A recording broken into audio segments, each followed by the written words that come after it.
पूनम रामाणीअ जी जय झूलेलाल। जय श्री कृष्ण। स्वागत आहे तव्हांजे पंहिंजे चैनल सिंधी कथाऊं में। हिन चैनल में तव्हांखे सिंधियत जे बारे में हर क़िस्म जी ॼाण मिलंदी। फ्रेंड्स, अॼु मां तव्हांखे ॿुधाईंदसि पुत्रदा एकादशीअ जी कथा। एकादशी यानी ग्यारस जो विर्तु। हीउ विर्तु हर कंहिं इंसान खे ज़रूरु रखणु घुरिजे, पर जे विर्तु न रखी सघिजे त घटि में घटि चांवर न खाइजनि। त फ्रेंड्स, देरि न कंदे अचो त पुत्रदा ग्यारस जी कथा ॿुधूं। हीअ ग्यारस पुत्र संतान ॾियण वारी सावण जे शुक्ल पक्ष जे 9 ॾहीं तारीख़ थींदी आहे।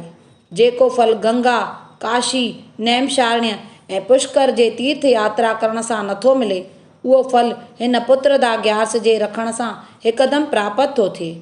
जेके मंश पाप रूपी गप में गपी संसार रूपी समुंड में हमेशह गोता खाईंदा रहनि था, उन्हनि जे उद्धार लाइ पुत्रदा ग्यारस जो विर्तु सभिनी साधननि में उत्तम आहे, जंहिंजी कथा हिन रीति आहे। द्वापर युग में महीजीत नाले राजा महाशक्तिपुरीअ में वॾो धर्मात्मा राजा थी गुज़रियो आहे। संतान न हुजण जे करे राजा ॾाढो ग़मगीन गुज़ारींदो हो। इन चिंता कंदे कंदे हू ॿुढो थी वियो, पर तॾहिं बि हुन जे मन जी मुराद पूरी न थी।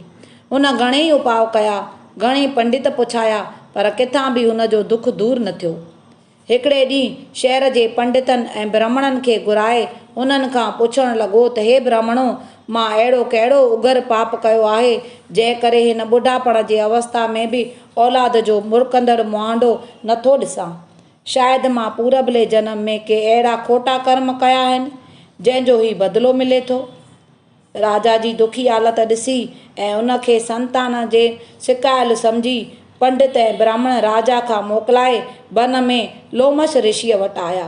लोमश ऋषिअ उन्हनि खे घणो आदर सत्कार करे उन्हनि खां हाल अहिवाल वरितो। ब्राह्मण निम्रता सां ॿई हथ ॿधी वेनती करण लॻा त हे महाराज, महात्माऊं हमेशह परोपकारी थींदा आहिनि। तव्हांजो जनम त ख़ासि करे लोकनि जे उपकार अर्थ थियो आहे। हे दयालु, असां तव्हां वटि फ़क़ति इहा ई भीख मंगण आया आहियूं जो असांजे राजा खे हिन ॿुढापे जी अवस्था ताईं अञा को बि पुत्र संतान न थियो आहे, जंहिं करे हू राति ॾींहुं ग़म में गलतान आहे। हुन जो इहो दुख असां खां सठो नथो वञे। हे प्रभु, तव्हांजे फ़क़ति दर्शन करण सां मंश जूं सभई कामनाऊं सिद्ध थियनि थियूं, तंहिं करे अहिड़ो को उपाउ ॿुधायो जंहिं करे राजा खे पुत्र संतान थिए। ब्राह्मण जी इहा वेनती ॿुधी लोमश ऋषिअ जोग में जाचे राजा जे अॻिले जन्म जो हाल मालूम कयो ऐं ब्राह्मणनि खे चवणु लॻो त हे महापुरुषो, इहो राजा अॻे जन्म में वैश्य हो। धन जे कमाइण लाइ देश परदेश मुसाफ़िरियूं करे पंहिंजो गुज़रान कंदो हो। हिकु दफ़े ॼेठ महीने जे शुक्ल पक्ष जे ॿारस ॾींहुं मंझंदि जे वक़्तु उन खां तमामु घणो व्याकुल थी हिकिड़े सुंदर तलाउ जे कंदीअ ते पहुतो।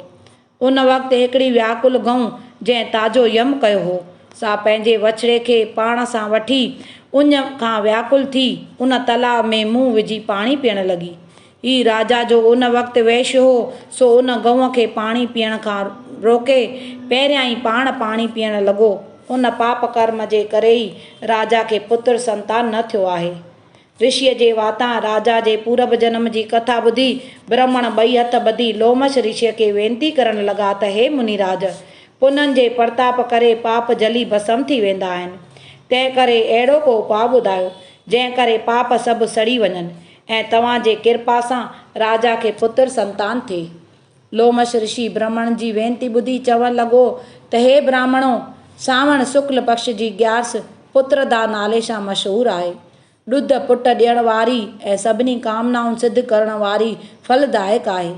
तव्हां सॼे शहर जा विद्वान पंडित ऐं ब्राह्मण देवता मिली इन पुत्रदा ग्यारस जो विर्तु रखो ऐं राजा बि राणियुनि समेत विर्तु रखे।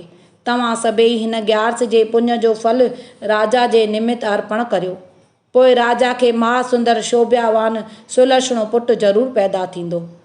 लोमश ऋषिअ जो इहो उपदेश ॿुधी सभई ब्राह्मण ऐं पंडित उनखे नमस्कार करे मोटी राजा वटि आया ऐं हुनखे धीरज ॾेई सारो हाल अहिवाल ॿुधायऊं। जॾहिं सावण जे शुक्ल पक्ष में पुत्रदा ग्यारस आई, तॾहिं राजा समेत सभिनी शहर जे ब्राह्मणनि ऐं पंडितनि गॾिजी विर्तु रखियो। राणियुनि बि इहो उपवास रखियो। ॿारस ॾींहुं सभिनी विर्तु छोड़े उन उपवास जो फल राजा खे संकल्प करे ॾिनो। जंहिं करे थोरनि ॾींहंनि खां पोइ राणी गर्भवती थी ऐं उनखे अहिड़ो महासुंदर पुटु पैदा थियो जंहिं करे सभु हंधि वाधायूं वरजी वेयूं ऐं ख़ुशीअ जा बिगल बाजा वॼण लॻा। हिन लोक ऐं परलोक में सुखनि जी इच्छा करण वारनि खे ही फलदायक विर्त ज़रूरु रखणु घुरिजे।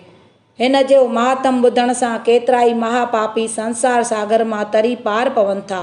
पुटनि जो सुख ऐं परलोक जी प्राप्ति थिए थी।